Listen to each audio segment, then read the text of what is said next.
যে শাকিব খানের আমি এক নাম্বার ভক্ত।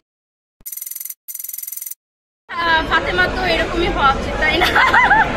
তো শাকিব খানকে দেখলে কি বলবেন আপনি?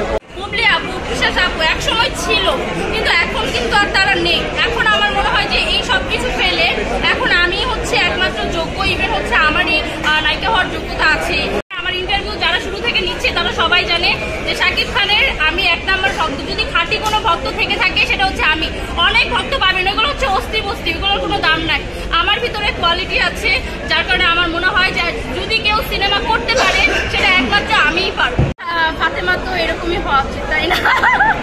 তো শাকিব খানকে দেখলে কি বলবেন আপনি? সিনেমায় সবসময় আপনারা আমাকে দেখতে পারবেন, আর যে কোনো সিনেমায় রিলিজ হোক এই রিভিউ আগে উপস্থিত থাকবে।